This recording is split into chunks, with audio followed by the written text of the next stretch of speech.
Olá, pessoal. Paz do Senhor, novamente, o professor Sérgio aqui. Eu sou membro da congregação de Clube de Campo. Por misericórdia do Senhor, estou auxiliando aqui nas gravações desse primeiro trimestre de 2026, onde estamos estudando o livro de Jó, né? Esse livro fantástico de Jó. Na primeira videoaula, na primeira aula, nós falamos um pouco sobre as questões introdutórias do livro de Jó. E hoje, né, nessa aula, nós adentraremos um pouco sobre Jó em si, o homem Jó, né, como um troféu na mão de Deus, né? Pode parecer até estranho isso, mas Deus exibe Jó como se fosse um troféu. Na verdade, isso é uma figura de linguagem para mostrar que Deus tinha prazer e confiava e conhecia o homem Jó. Por isso que ele propõe o desafio que está registrado no livro de Jó, né? Quero compartilhar com vocês aqui a minha tela e nós já adentraremos aqui na nossa aula. Então, a integridade de Jó, né, como um exemplo divino para nós, né? Então, qual é o roteiro da aula de hoje? Hoje nós adentraremos um pouco no contexto histórico e social de Jó, as características patriarcais e referências bíblicas, a integridade de Jó elogiada por Deus, as virtudes de Jó, né, como um homem íntegro, reto, temente, se desviava do mal, e a aplicação prática de tudo isso para nossa fé e para nossa adoração. Então vamos lá. Jó, ele é apresentado a nós como sendo um homem de fé e um homem íntegro, né?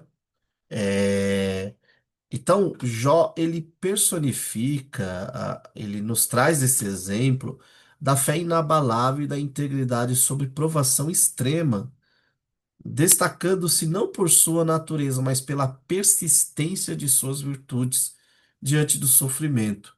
Então, a história de Jó é um convite à reflexão sobre a resiliência espiritual e a busca por sentido em meio à adversidade, né? Então, qual o contexto de Jó? Jó habitava em Uz, né? A localização geográfica de Uz não pode ser identificada com precisão. Na época de Jeremias, por exemplo, Uz era equivalente a uma localidade distante que havia sido conquistada por Edom. Isso está lá em Lamentações 4:21. Apesar dessas evidências relacionadas com Edom, outros elementos podem conduzir a conclusões diferentes. A Septuaginta, tradução da Bíblia hebraica para o grego, afirma que Uz ficava na região norte do deserto da Arábia, entre Canaã e o rio Eufrates. Essa teoria é favorecida pela proximidade da Caldeia, de onde vieram os bandos de saqueadores que estão lá em Jó 1:17.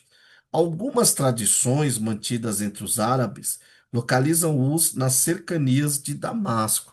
Então, mas de qualquer forma, era uma região estratégica no oriente ali da Palestina,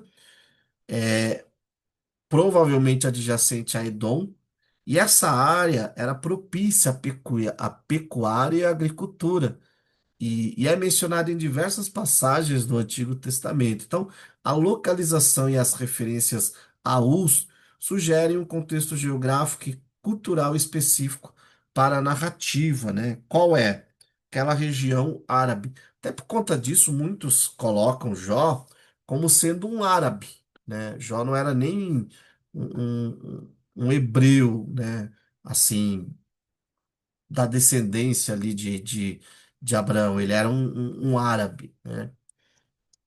Então, a história de Jó indica que a história dele se passa na era patriarcal, né? Então, cronologicamente, após o dilúvio, mas anterior a Abraão e Moisés.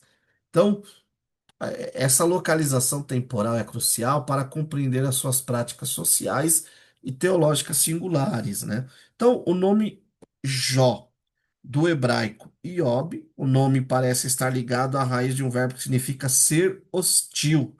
No caso de Jó, é provável que o nome derive da ideia de alguém que está sendo perseguido, né? Então, essa é a ideia do nome de Jó. Vamos aqui, então, a alguns detalhes dessa narrativa que nós encontramos no próprio livro de Jó, que evidenciam que ele viveu ali naquela época ali do patriarcal, né? Então, o versículo 3 fala que ele era o homem mais rico do Oriente. Na antiguidade, a riqueza de alguém era medida segundo a quantidade de empregados, terras e rebanhos. Isso lá na era patriarcal.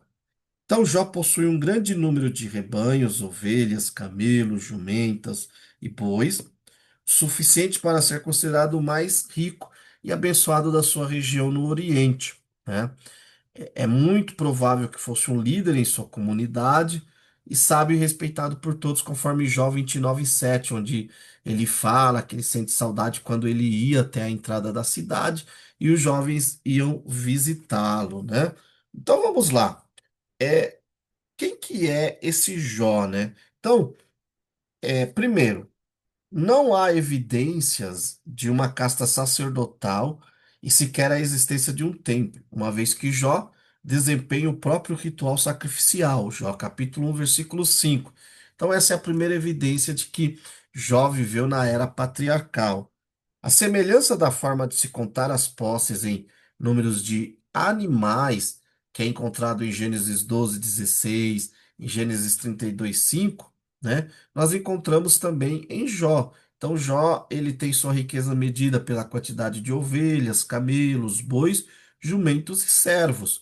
Jó, capítulo 1, versículo 3, versículos 15 e 17 do capítulo 1, capítulo 42, versículo 12. Além da existência de 10 filhos, 7 homens, 3 mulheres, que era uma coisa comum na era patriarcal ter muitos filhos, né? Ademais, a própria linguagem em forma de narrativa épica possui semelhanças com partes de Gênesis e da literatura babilônica que eu citei na videoaula passada, né?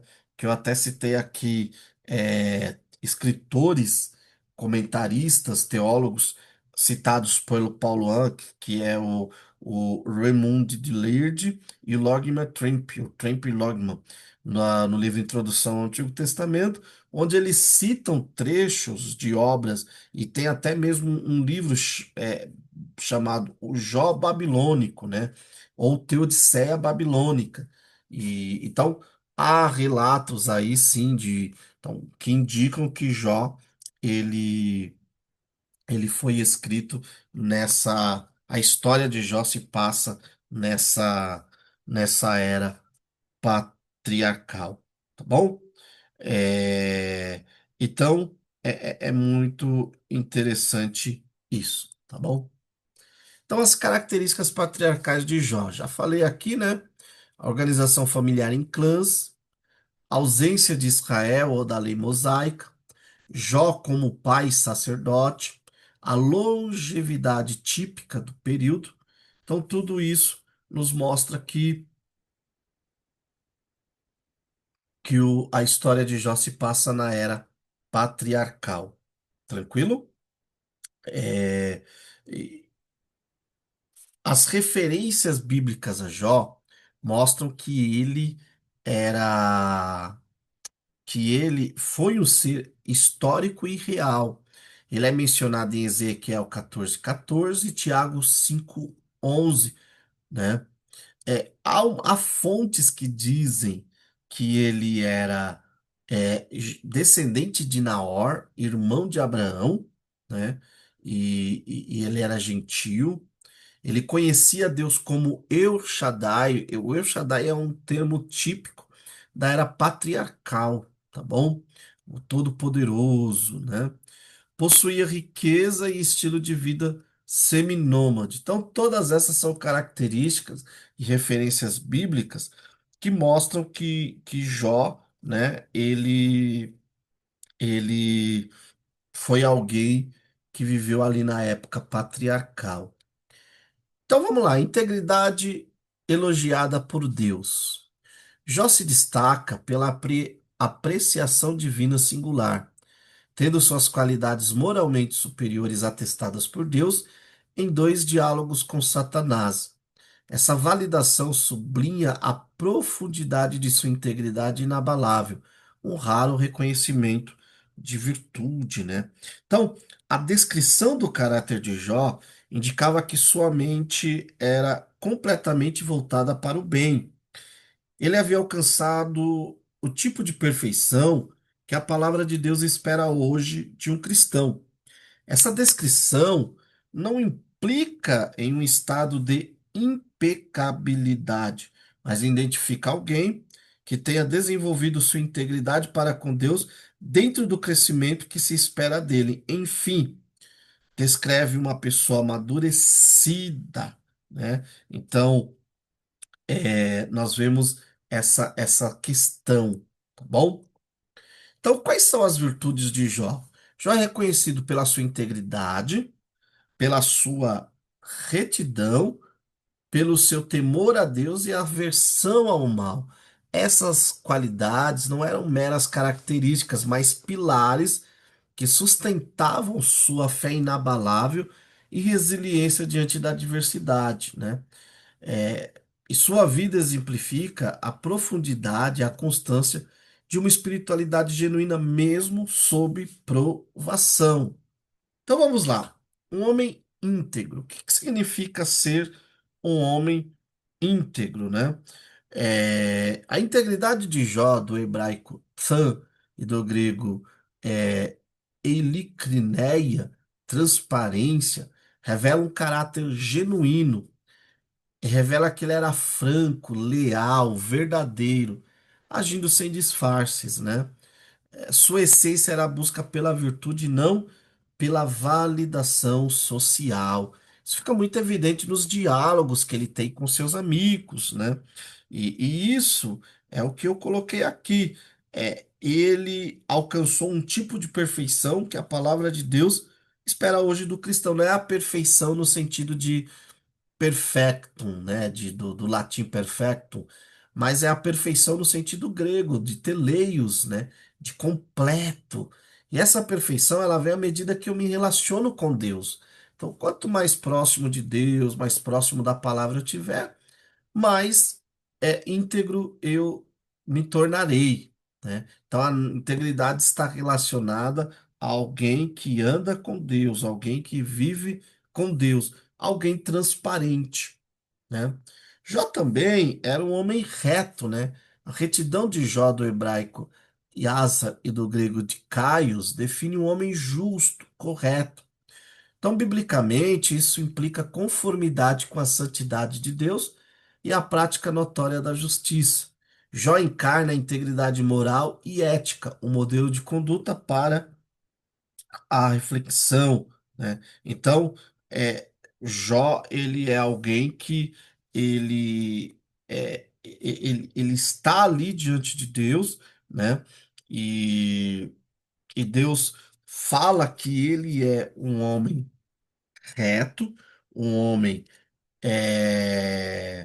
que não tem prazer naquilo que é injusto, né?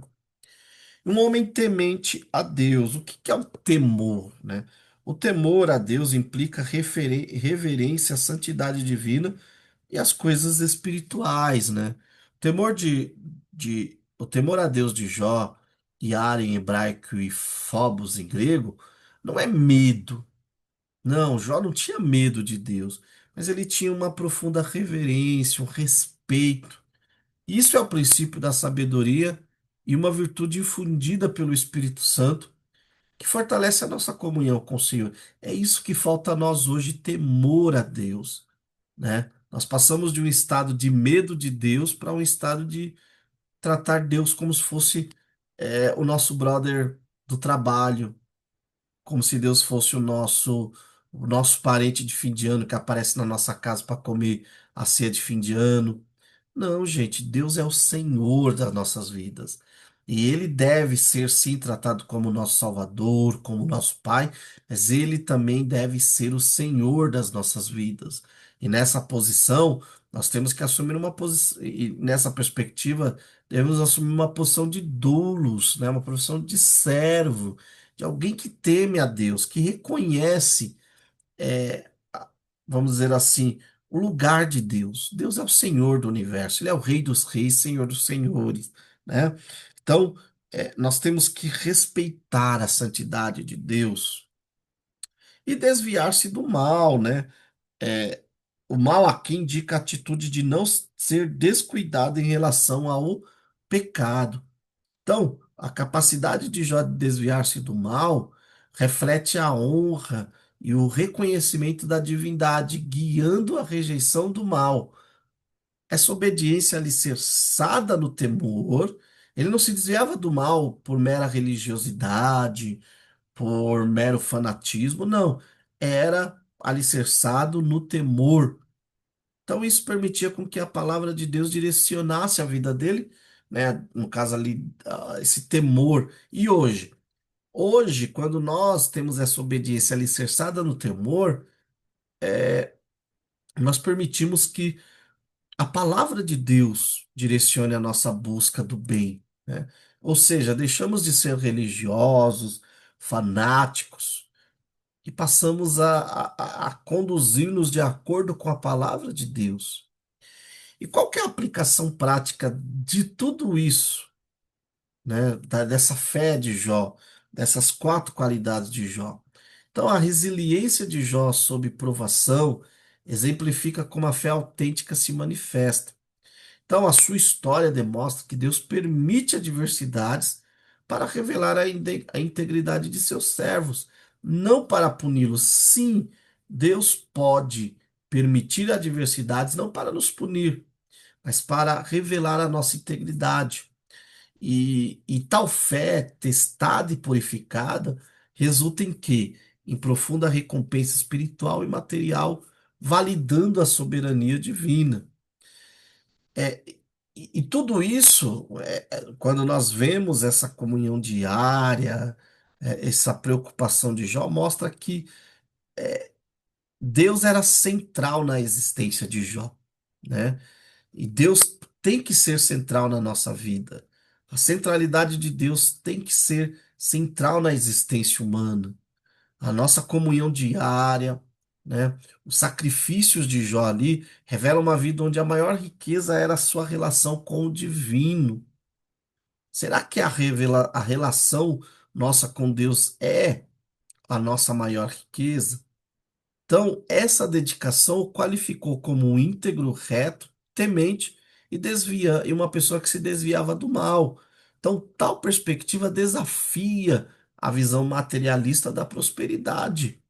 Por quê? Porque mesmo a pessoa íntegra, reta, temente, que se desvia do mal, pode sim cair em calamidades. Deus pode sim provar a nossa fé, né? Então, a aprovação da fé, a aposta de Satanás era que Jó adorava a Deus apenas por prosperidade material e que se ele perdesse seus bens, seus filhos, suas saúdes, ele deixaria de adorar a Deus. Mas foi o contrário, tudo isso testou profundamente essa premissa, contudo, Jó manteve sua integridade, uma vida de adoração, até porque a adoração não é o cântico do culto à noite, não é a reunião do domingo à noite. A adoração é um modo de viver, né? O livro do Apocalipse nos revela muito bem isso. Nós somos convidados a viver a adoração no nosso dia a dia. O verdadeiro adorador é aquele que faz parte da comunidade, do povo do Cordeiro, né? E Jó manteve sua integridade, sua adoração e refutou toda essa tese de interesse. Por quê? Porque a sua fé não era baseada no material, era transcendente. E assim, quais as lições que podemos extrair disso? Primeiro, Adoração genuína na diversidade. Jó demonstra que a verdadeira adoração não se baseia em benefícios temporais. Ah, eu vou adorar a Deus porque ele fez isso por mim. Vou cantar. Não. Mesmo na desgraça, devemos reconhecer a soberania divina. É isso foi a postura de Jó. Revelou uma devoção incondicional que resiste a qualquer privação. A adoração autêntica floresce na adversidade, não apenas na abundância, né? Não apenas na abundância. Como essa perspectiva se alinha? E aí tem uma pergunta: como essa perspectiva se alinha com os valores contemporâneos, né? Então vamos lá. A vida como estilo, a adoração como estilo de vida. Acho que esse é um grande desafio nosso, né? É participar, é adorar, é ter a adoração como estilo de vida, não como o culto da noite, como a reunião do domingo, como o louvor entoado pelo grupo pela banda, pela orquestra ou pelo grupo de louvor, não. Jó exemplifica que a verdadeira adoração transcende rituais, manifestando-se como um estilo de vida integral, né? Sua lealdade inabalável a Deus, independente das perdas materiais, demonstra uma prioridade existencial. Qual era a prioridade dele? Ele tinha uma prioridade em entregar a sua vida ao Criador. O Criador, Deus, ocupava o centro da vida de Jó, dos seus valores, das suas posses. Em todas as circunstâncias, Deus era o centro da sua vida, né? Então, eu penso que a grande lição que é isso tudo, né, que nós começamos a estudar, que aconteceu com Jó, acho que a grande lição é Deus tem que ser o centro da nossa vida, só assim a adoração passará a ser um estilo de vida, né? E para essa aula, eu trouxe aqui um, uma atividade, né? Mas antes da atividade, eu quero aqui fazer as conclusões. Primeiro, Jó viveu no período patriarcal na terra de Uz, né? Isso destaca-se por sua fé, integridade, sendo um gentio com conhecimento do El Shaddai. Deus elogiou Jó por ser íntegro, reto, temente e desviar-se do mal, qualidades raras e profundas. Sua integridade e retidão não eram por reputação, mas por um caráter franco e justo, em conformidade com a santidade divina. Isso é muito interessante. Há pessoas que são íntegras por reputação, mas não por caráter. Há uma diferença muito grande entre ser descrito como íntegro e reto por reputação, mas possuir um caráter reto e íntegro. Jó possui um caráter, né? E a adoração de Jó transcendeu o material, revelando-se inabalável na diversidade, priorizando a soberania de Deus e uma comunhão diária. Para essa videoaula, vai ficar aqui gravado, eu compartilhei nos grupos de professores de jovens o material. Eu trouxe aqui, ó, uma sugestão de atividade, né? Um um caça-palavras, né? Onde vocês vão ali preencher tanto na horizontal como na vertical, respondendo algumas perguntas, né? Muito interessante, o jovem gosta disso, né? Deixa a aula dinâmica. Aí você pode usar essa atividade de duas formas, ou aplicar ao final da aula, ou você pode usar essas 5 perguntas para ir ali explicando já os conceitos aqui abordados, né? Então vamos lá. Personagem bíblico que manteve sua integridade e confiança em Deus mesmo em meio a grande sofrimento. Ah, com certeza vão responder Jó. Então, a partir daí você traz um pouco da biografia de Jó, né? Confiança inabalável em Deus demonstrada por Jó, mesmo quando tudo parecia perdido. Então você vai colocando tudo isso e você vai já explicando a aula, trazendo a aula. Fica bem dinâmica a aula. E aqui está as respostas, né, dessa atividade, tá bom? Se você tiver mais alguma proposta de atividade, coloque nos comentários desse vídeo, compartilhe nos grupos. Vamos agregar a nossa escola dominical, vamos agregar conhecimento, vamos compartilhar conhecimento, tá bom? É, eu espero que você possa, compartilhar essa aula, que você seja abençoado por essa videoaula, né? E que, acima de tudo, você possa compartilhar e comentar a fim de que esse vídeo se torne relevante, tá bom? Dúvidas, pode compartilhar nos comentários aqui, que eu estarei respondendo. Que Deus abençoe você e até a próxima videoaula, se o Senhor assim permitir.